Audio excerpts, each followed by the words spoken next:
Hey, you're listening to the Waffle Press TV Hangouts. For the first time in too long of a time, Emily and I are back. We're going to talk about Agents of S.H.I.E.L.D. Season 2. We talked about the season finale almost immediately after it aired, so check out that review.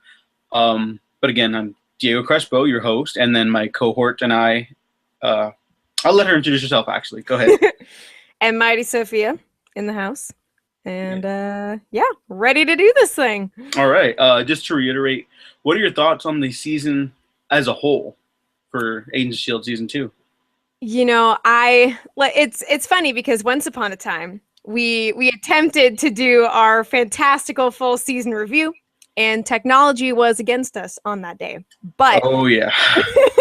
even though it's been a little bit longer since we saw the finale episode, I mean, the overall emotional impact of the season, I think it's still not lost on me.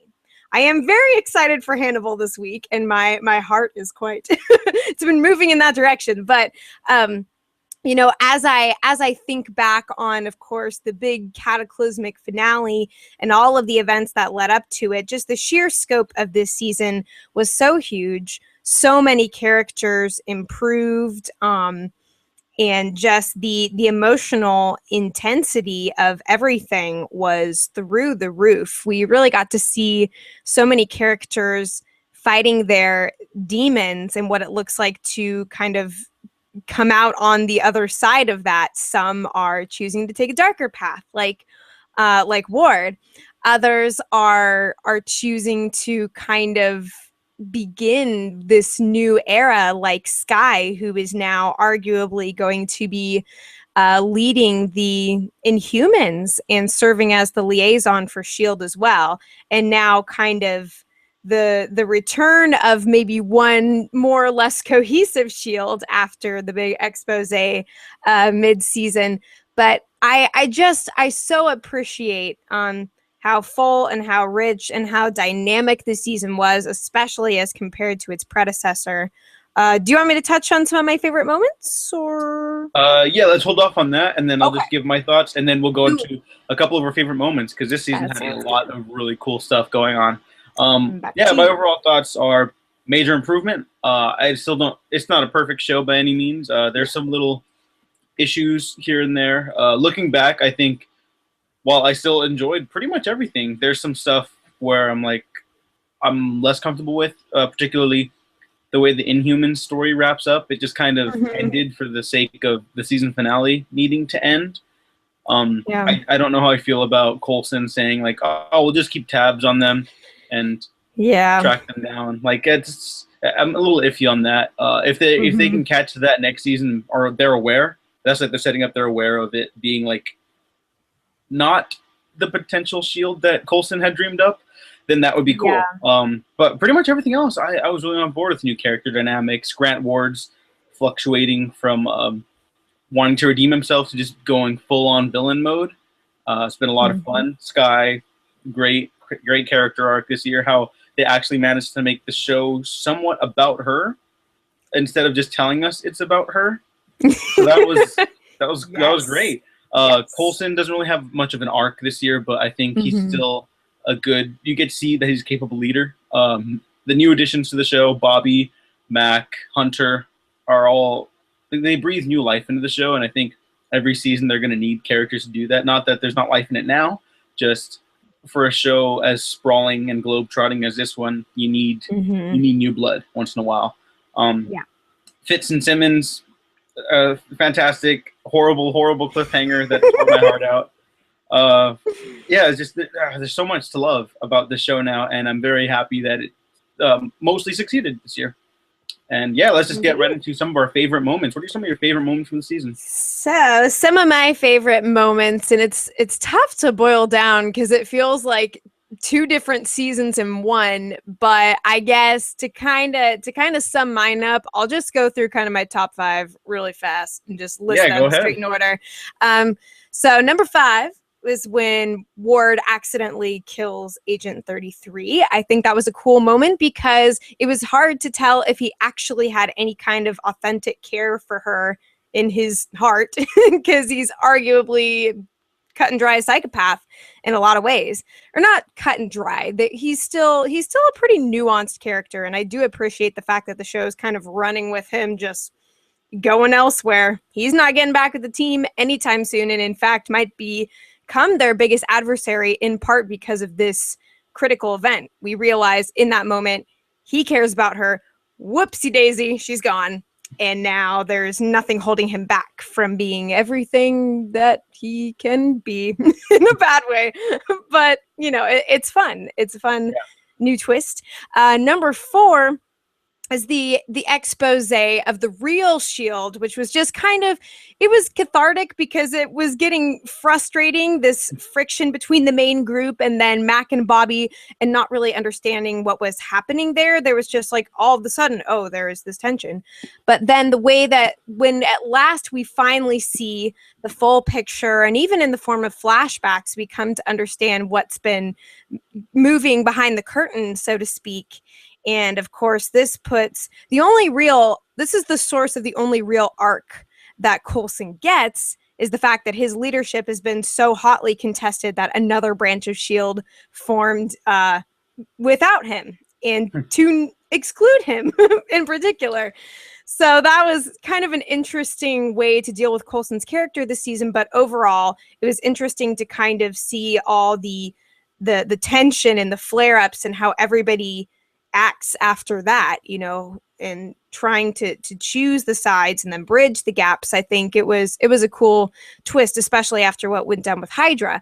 Number 3 was, I really particularly liked the moment when Cal reveals to Coulson the truth about Jiaying. And I mean, just so many things about Cal, but that was a really powerful moment. And for all of just the crazy out there-ness that we get from Kyle MacLachlan, it was this very, I just like those clarity moments.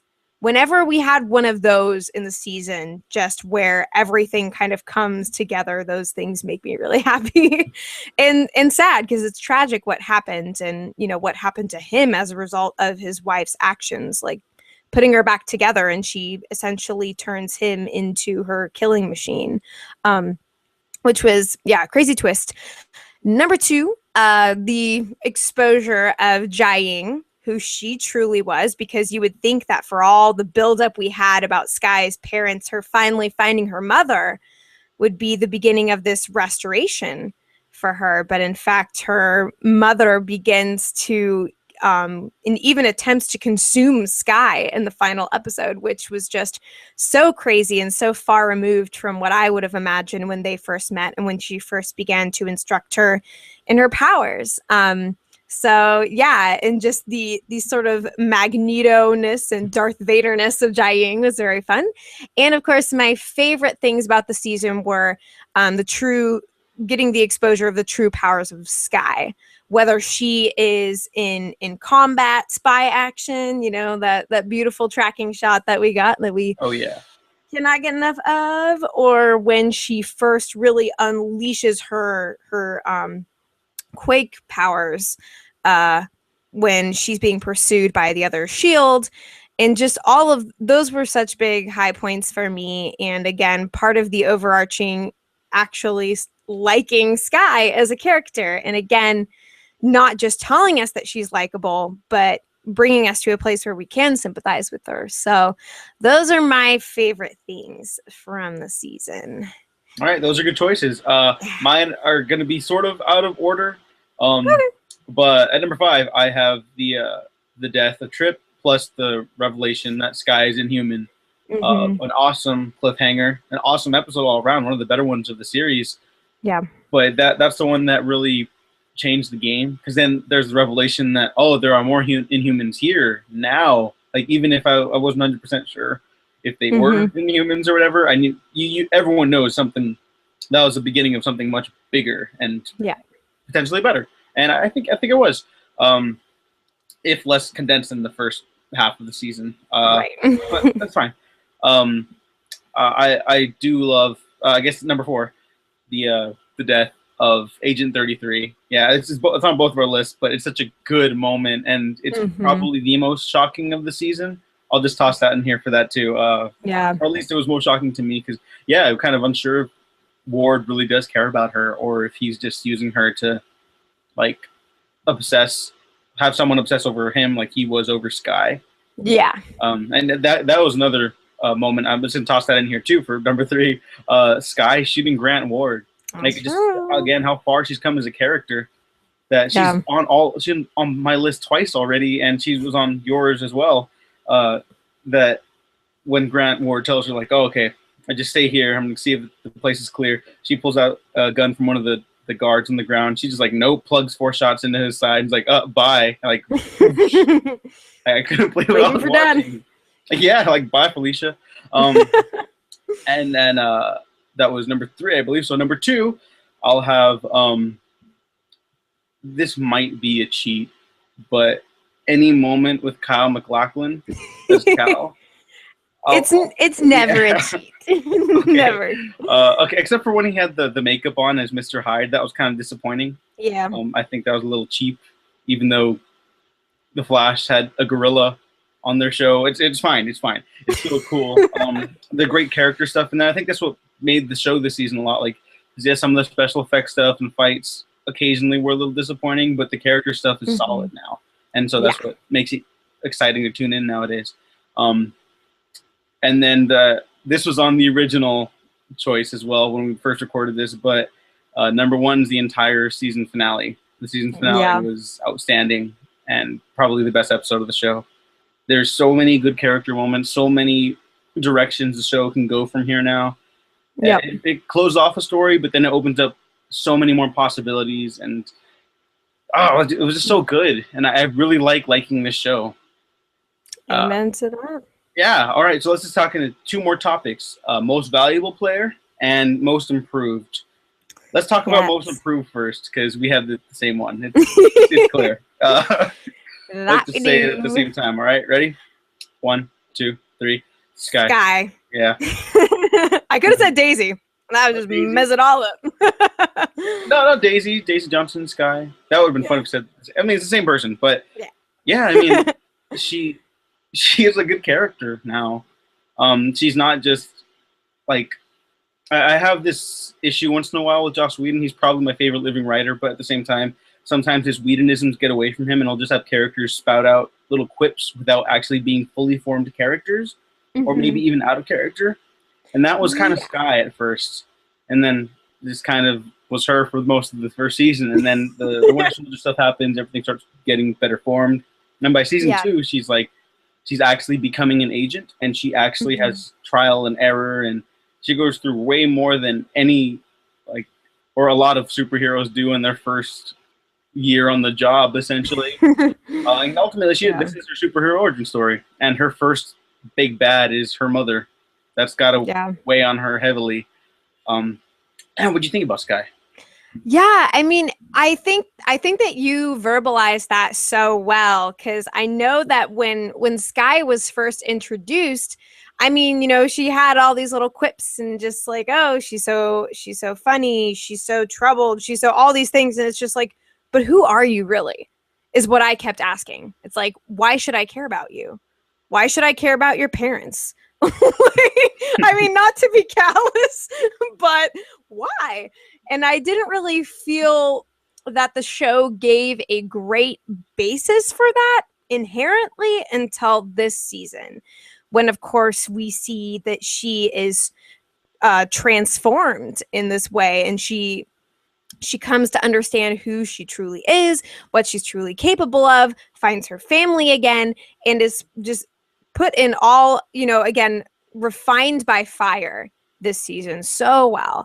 And, you know, if I was looking back, even from the very first episode, I was just like, this girl is going to grind my gears, because I can tell that this show loves her, but I don't, you know? And now I'm finally like, I'm on board. I get it.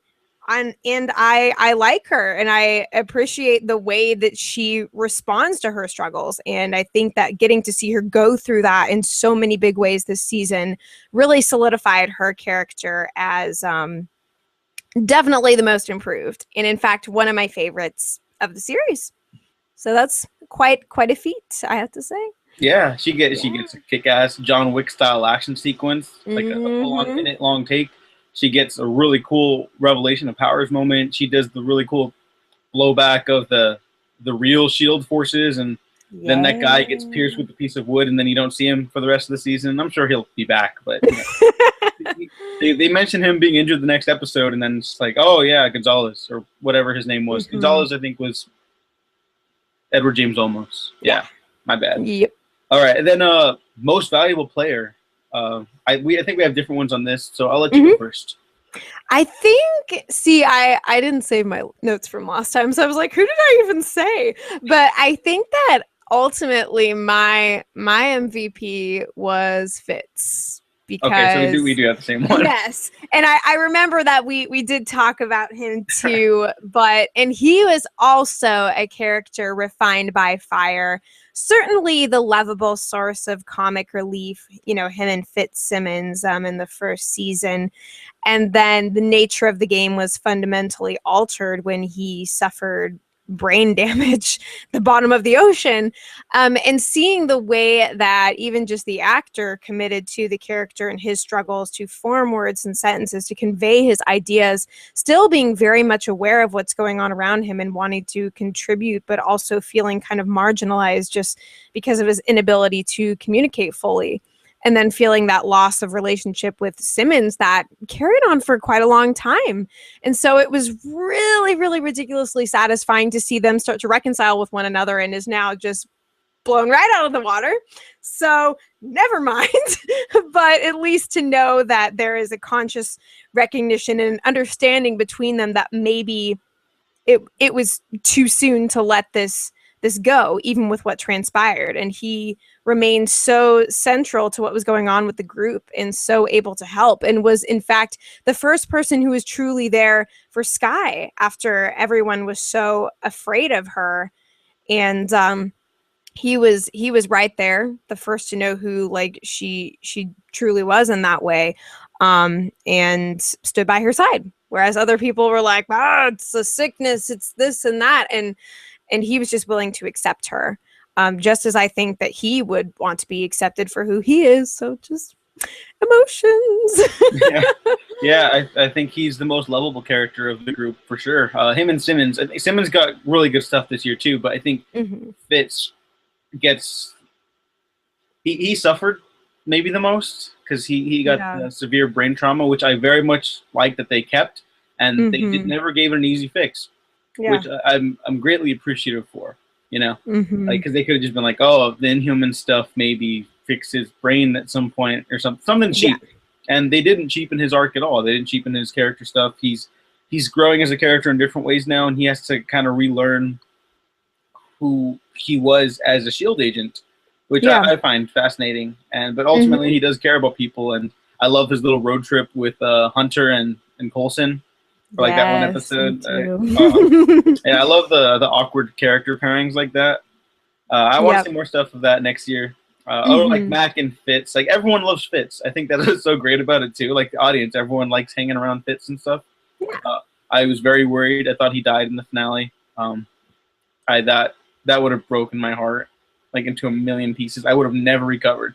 But no, he ended up killing the Inhuman without eyes, who I can't recall the name of. Yeah. I know all the like minor player names are starting to fade, and then they'll come just the ebb and flow as the seasons come and go. Yeah, pretty much.